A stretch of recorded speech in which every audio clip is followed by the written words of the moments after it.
ঢালিউডের আলোচিত চিত্রনায়িকা পরীমণি সন্তান শাহীম মোহাম্মদ পূর্ণকে নিয়ে সুন্দরবনে ঘুরতে গেছেন। সেখানে বনে জঙ্গলে নদীতে ঘুরে বেড়াচ্ছেন তিনি। সামাজিক যোগাযোগ মাধ্যমে সেখানকার ছবি ও ভিডিও শেয়ার করেন পরী, যেখানে দেখা যায় নদীর বুকে লঞ্চের পাশ ঘেঁষে সাদা শাড়িতে একের পর এক ছবি তুলতে দেখা গেছে এই নায়িকাকে। ছবিতে হালকা মেকআপের সঙ্গে সাদা শাড়ি ও গহনায় মোহময়ী রূপে ধরা দিয়েছেন এই অভিনেত্রী।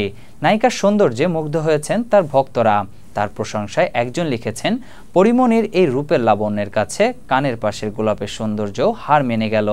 পরীর পোস্ট করা ভিডিওতে দেখা যায় সুন্দরবনের মাঝ দিয়ে ছেলে পূর্ণকে কোলে নিয়ে হাঁটছেন পরী। পরীমণি ও পূর্ণের সুন্দরবন সফরে আরও কিছু ভিডিও ছবি সামাজিক যোগাযোগ মাধ্যমে শেয়ার করেন এই নায়িকা।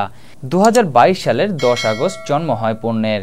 শরীফুর রাজের সঙ্গে সম্পর্ক ভাঙনের পর পরীমণি তার সন্তানের জন্য হয়ে উঠেছেন ওয়ান ম্যান আর্মি। কয়েক মাস আগে একটি কন্যা সন্তান দত্তক নেন পরী। নাম রাখা হয় সাফিরা সুলতানা প্রিয়ম। রাজ্যের সঙ্গে বিচ্ছেদের পর ছেলে পূর্ণ ও কন্যা প্রিয়মকে সঙ্গে নিয়ে কাটছে তার সংসার।